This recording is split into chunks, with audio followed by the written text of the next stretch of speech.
조선의 22대 왕이신 정조 이산에 대한 이야기와 그리고 그 당시의 기록에 자주 등장했던 그래서 그분이 좋아했을 것으로 유추할 수 있는 서울시 문형문화재인 삼해주에 대해서 이야기하도록 하겠습니다. 옛날에도 우리나라 사람들이 조선시대 때도 술을 많이 먹었나요?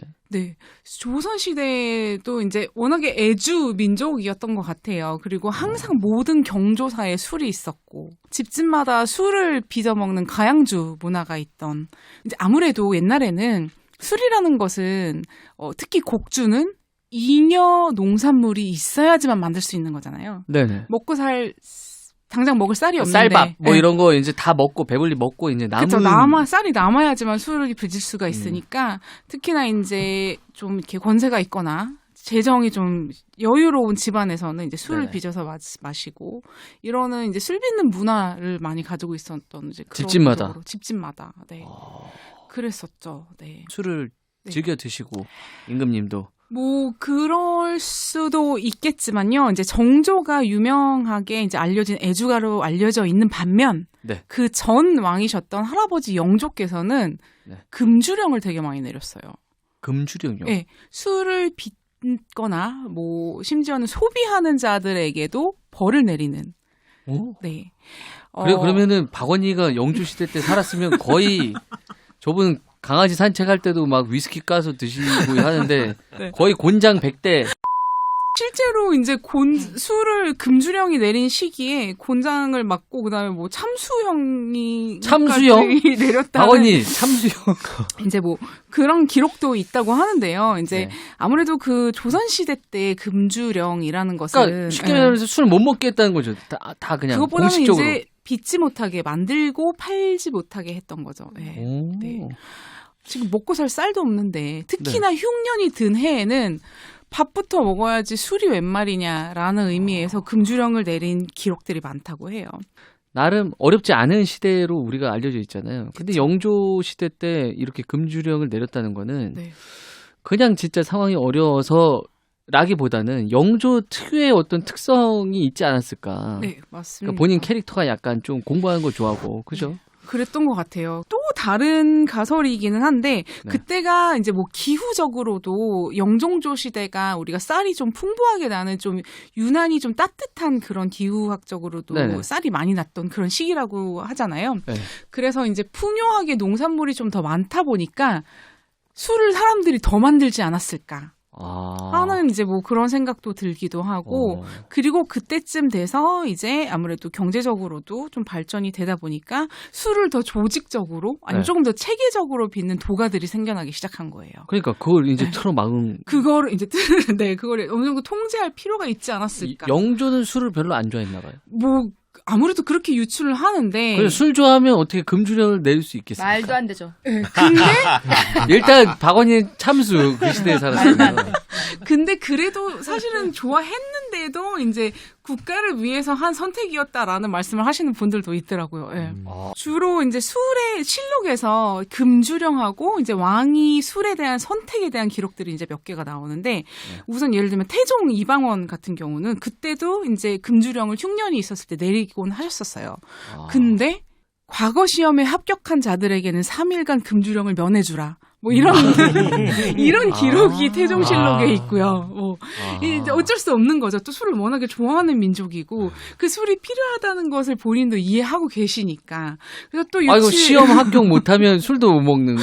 뭐 약간 상으로라도 술을 마실 수 있게 해주는. 딱 3일간만. 네. 뭐 아니면 또 우리 그 이야기 있잖아요. 그 양녕대군이 이제 뭐 태종의 원래 세자였던 양녕대군께서 좀 이제 뭐 행실이 바르지 못하여 이제 그러니까 세종대왕의 형님. 네, 그죠? 첫째 형님 네. 폐위를 시키고 나서 이제 그 다음에 둘째 효령대군이 세자가 되어야 하느냐라는 이야기가 네. 나왔을 때 불교의 심취에 계셨었잖아요. 효령대군이. 네. 그래서 술을 안 마셨단 말이에요. 아. 그래서 셋째인 우리가 아는 세종대왕 양녕대군을 세자로 책봉하는 거 세종대왕 충녕대군. 네네네. 그죠? 충녕대군을 네, 세자로 책봉하는 데에서 이제 기록에 실록에 있는 기록에 의하면 둘째 효령은 술을 못 마시기 때문에 세자가 될 수 없다. 뭐 그것만이 그러니까 이유는 아니지만 임금님 될 거면 술을 그래도 좀 해야 된다. 그런 기록도 있습니다. 아, 네. 세종 때 사셨으면 박원희는 임금님 좀 하실 수도 있었겠어요. 근데 자, 우리가 지금 오늘의 주제는 정조와 삼해주라고 아, 하지 네, 않았습니까? 그쵸, 네, 네. 자, 영조 시대, 정조 전에 영조 시대 때는 어쨌든 금주령이 이제 오랫동안 내려져 있었어요. 그러면 네. 정조 시대 때는 네. 정조가 재위를 하자마자 금주령을 푸시죠. 아, 바로 네, 금주령을 풀으셨어요. 뭐 담배를 중간, 좋아하시니까. 네, 중간에 금주령을 짧게 이제 내렸던 기록도 있지만, 영조 때 53년이나 금주령이 53년이요? 친구들끼리 저주 내리잖아요. 네. 초등학교 때. 아. 야, 너는 나중에 다음 생에 태어나면 너는 하루살이로 태어날 거야. 막 이런 저주 내리잖아요. 그런 거 없었어요? 그러셨습니까? 네. 그런 악독한 놀이를 그러니까 하고. 저는 만약에 너는 영조 시대에 태어날 거야. 그러면 최고의 악당. 아, 그러네요. 그러면 박원희 그러네요. 태어나자마자 죽었을 때. 그러니까 아, 그래서 자, 정조가 그러면은 정조가 금주령을 이제 풀었다는 거 풀었어요. 아닙니까? 네. 네. 수원화성 아래에 가면 정조 동상이 있는데, 네네. 거기에 불취, 불귀라는 문구가 써 있어요. 불취 불귀. 네. 취하지 않으면 아니면? 집에 갈 수 없다. 저랑 비슷하네요. 저도 안 취하면 집 비밀번호가 안 떠오르거든요. 그러니까 끝까지 마셔야지만 보낼 수 있는. 저도 네. 학교 다닐 때 제가 약간 그런 식으로 했었거든요. 그러신 학교. 스타일이었다고 하고. 나중에 건배사로 써먹어야겠다. 맥주 금지하고 불취, 소주만 불귀. 먹었어요. 멋있다. 네. 와, 너무 맥주만 먹고 안 취해가지고 그래서. 그리고 또 이제 뭐 정조 20년 실록 20년에 보면은 이제 그 궁궐 담장 밑에 어떤 진사가 뻗어가지고 이렇게 막 있었대요. 궁궐 담 밑에. 네. 그랬더니 요즘 애들은 근래의 유생들은 네. 그 술의 그 풍류를 모르는데 이 친구는 아는 친구이구나. 아, 뻗어 있었는데. 아, 정조가. 응. 아. 그랬더니 어서 칭찬을 해줬대요. 술 먹고 뻗어 있는 그 진사 이정용에게. 그랬다는 기록이 정조 20년 실록에 나와 있고요. 아, 정조 진짜 여기 한번 초대하고 싶다. 말소남녀. 호연지기를 아는 분이네요. 네. 되게 좋아했을 것 같지 않아요? 여기서 막 칵테일 막 엄청 말아주고 막 좋아하셨- 이러면은 진짜 갈끼리 말아주고. 네. 럼. 그죠? 독주를 좋아하셨다는 또 독주를? 유출 해볼 수가 저희한테 있습니다. 직위를 하나씩 주셨을 것 같은데. 아니, 그러니까. 마실 줄 아는 분이네요. 어떤 걸로 그럼 유출을 해보셨는데? 자, 정약용의 정다산 전서에 보면은 네. 정조께서 필통에다가 삼중 소주를 가득 채워서 마시라고 줬대요. 필통이에요? 그러니까 필통 부통이죠 그 당시 같으면 이제 우리 그 연필꽂이 같은 근데 부통이니까 엄청 클 거 아닙니까? 네, 지금 거기다가 필통. 바텐더시네. 술을 꽉 채워서 마시라고 줬다. 정약용한테. 정약용한테. 그랬더니 이제 정약용께서 이제 정약용 선생은 그렇게 술을 이제 좋아하는 분은 아니셨던 걸로 알고 정약용은 있어요. 알스. 알스인지는 모르겠으나 이제 뭐 예를 들어서 흉년이 들었을 때 금주령 좀 내리시지요 하고 이제 이렇게 정약용이? 예, 그랬는데 그분한테 이제 뭐 이렇게 꽉 채워서 삼중 소주를 줘서 금주령 내리시지요 이렇게 하는 직원하는 신하한테. 그러니까 그냥 이거나 먹고 떨어져라는 뜻이지. 그래서 이제 기록에 보면 낭만이 있는 야, 임금이네요. 헛소리 말고 이 필통에 술이나 먹어.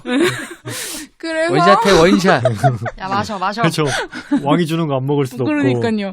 그래서 다산 선생이 나는 오늘 죽었구나라고 걱정을 했는데 아, 그거 받고. 예, 네. 몹시 취하지 않고 다행히 잘 넘어갔다라는 그걸 기록이 마셨는데? 있습니다. 예.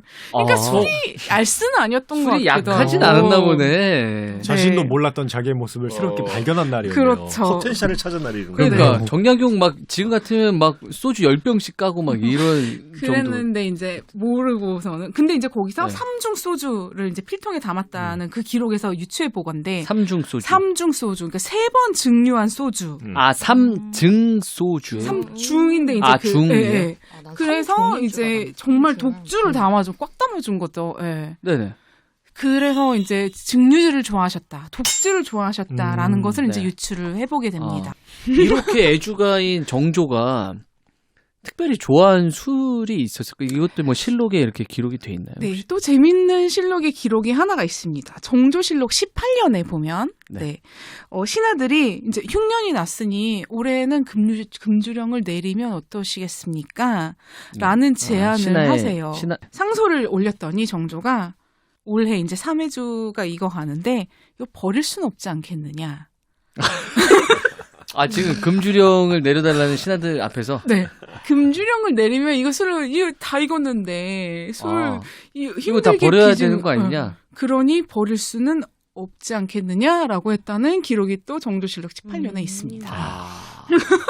그러니까 금주령을 내리든 말든 일단은 오늘은 즐기자. 네, 3회주를 먹자. 네. 그게 또 되게 재밌는 것이 3회주가 3해주, 그러니까 3번의 돼지 해자, 돼짓날에 3번에 걸쳐서 만드는 술인데, 이제, 그러다 보니까 쌀이 많이 들어가요. 쌀을 3번, 그러니까 삼양주라는 뜻이죠. 그러니까 네. 한번 우리가 그 밑술을 이제 더 그렇죠. 덧술을 하고 뭐 이런 얘기 많이 했었잖아요. 네. 그러니까 한 번 술을 담그고 거기다 쌀을 더 넣어서 네. 또 한 번 담그고 쌀을 더 넣어서 이제 네, 담그고. 3번을. 근데 이게 너무 맛있다 보니까 이제 유행을 탄 거예요. 그래서 사실은 이제 아까 금주령에 대한 이야기를 했지만 영조 시대에 또 상소 중에 3회주 만드는데 사냥으로 들어오는 쌀이 다 나간다고 금주령을 내리라는 상소문도 기록이 되어 있습니다. 네. 통호사설에 기록이 있는데 네네. 한 양조장에서 1년에 쌀 수백 석을 소모하니 이는 가난한 집에 10년치 밥 먹을 양이라고. 이게 술 만들 때 곡물이 훨씬 많이 들어가죠. 일단 기본적으로. 네. 밥 먹고 뭐 이럴 때보다. 근데 뭐 술도 조금 만들면 되지만 그만큼 많이 만들었다는 거죠. 그죠. 술을. 마셔야 되니까. 오. 네. 그래서 좋습니다. 네. 네. 지금 그래서 네. 그 방금 전에 말씀하신 정조가 3회주가 지금 다 익었으니 금주령 전에 이건 좀 먹어야 되지 않겠냐? 네. 라고 한 그 3회주를 네. 오늘 가지고 오셨죠. 네, 가져왔습니다. 이거를 그러면 네. 다음 시간에 한번 먹어볼까요? 그렇습니다. 네. 자, 일단 3회주가 하나 있고 네. 그 옆에 또 한 가지의 술이 있습니다. 네. 이게 무슨 술이에요? 네, 이거는 3회 귀주라고 네. 네, 3회주를 재증류한 술이에요. 그럼 얘는 이제 2번 정류한 게 두 번 되는 증류한 거군요. 거고 또 이제 다산 정약용 선생이 아까 그 기록에서 필통에 담아줬던 삼중 소주. 네. 근데 삼중 3번 증류한 소주는 이제 못 찾았지만 그런 식으로 재증류를 해서 독하게 만들었던 서울의 술이 어떨까 하고 해가지고 찾아온 3회 귀주, 귀신 귀자를 쓴 3회 귀주 이렇게 두 가지를 가져왔습니다. 아니 이 3회주는 도수가 어떻게 되죠? 3회주는 이게 잠시만요. 기억이 45%고요. 그리고 이 3회 귀주 재증류한 네. 이 술은 71%. 71도. 이거 거의 바카디 151 수준 아닙니까? 네. 낭만이 있는 술이네요. 네. 조선의 바카디 151이네. 그렇죠. 그러면은 이거를 3증 소주 아까 정약용이 먹었다는 거는 여기서 또 한 번 증류를 한 거잖아요. 네, 그렇죠. 그러면 거의 정약용이 필통으로 마신 술은 거의 주정? 알코올 수준 아닙니까? 공업용 알코올 수준 그렇죠. 아닙니까? 거기가 퓨어 알코올을 마신 근데 거죠. 이제 당시에 소주꼬리를 증류를 하고 뭐 네. 이제 이래다 보면은 그리고 또 이제 뭐 밑술이 이제 증류하기 전에 그 베이스 술이 발효되는 과정에서도 아마도 지금처럼 수율이 좋은 이 술들이 정도의 이렇게 알코올 도수. 나오진 하지만 굉장히 높을 거라고 예상은 되지 않습니까? 네, 세 번 그래서 증류했으니까. 요거랑 비슷하지 않을까 하는 추측을 해봅니다. 저는 한 가지 생각이 드는 게 네. 정조의 이런 실록 이야기들을 보면 정조는 굉장히 낭만이 있고 맞아요. 호연지기가 있던 사람인 것 같고요. 그렇죠. 맞습니다. 근데 정약용은 본인의 이제 오른팔로서 술을 못 마시는 걸 알고 있는데 제가 만약에 정조였다면 필통에 삼중산 소주. 소주를 담아줄 때 네. 약간 이 뭐랄까요 밑밥을 깔았을 것 같아요. 뭐라고? 그러니까 막걸리 지면서 삼중 소주 준 척하는 거죠. 저는 그 정도의 음. 호연지기를 가진 남자라면 네. 자기의 오른팔한테 못 먹는 술을 무리하게 권할 때 그 정도의 배려는 해주지 않았을까 하는 생각이 그러면은 자 여기 실록 쓰는 사람한테 자 3증 소주를 주겠다 하면서 그렇죠. 이제 막걸리를 슬쩍 그렇죠. 얘들아 약용이 술 잘 먹어. 근데 아. 내릴 때는 필통에다가 이제 굳이 막걸리? 필통인 것도 저는 그런 이유가 있다고 봅니다. 안 보이게. 근데 그 기록은 정약용 본인이 쓰신 책에 정약용이 한이 맺혔으니까 그렇게 썼을 거 아니에요. 그러니까 한이 맺히면 근데 이제 막상 드시면서는 이게 독하다고 느꼈을 수도 있죠. 그럼요. 받은 건 청주인데. 그럼요. 해밍웨이도 3번 중요한 소주를 그렇게 필통으로 먹을 수는 없습니다. 아, 그렇지. 마초 해밍웨이. 아, 해밍웨이도 그래서 다이끼리 먹었잖아요. 해밍웨이도 겉은 바삭하고 속은 촉촉한 그러니까. 남자였는데. 그러니까요. 뭐 아니 정영영 선생이 좀 뻥을 쳤을 수도 있죠. 그쵸. 오버하신. 어, 네. 어우, 야, 이 필통이 뭐- 정도면. 뭐 사실 그러니까. 이만한 잔에 좀 뭐 약주 이렇게 해준다 이거 삼중했을 거야. 그러니까. 내가 우리가 막 예. 여러 개 들어간 필통 아니고 붓 한 개 꼽는 필통일 수 있어. 그럴 수도 있죠. 그럼 우리 얇은 거, 요만한 거. 아, 알고 그럴 보면 수도 빨대 있고. 개인 네. 필통 막 이렇게. 우리 어렸을 때 그리고 소주 2병 먹고 아 소주 한 3병 반 4병 먹은 것 같아 약간 이런 느낌 얘기할 때도 있고. 알겠습니다. 자 그러면은 자 우리 실록에 또 등장했었던 정조가 네. 사랑했었던 이 삼해주 그리고 이것도 재증류한 삼해 귀주를 한번 다음 시간에 한번 마셔보겠습니다. 술술술술술술 말말말말말말술랑요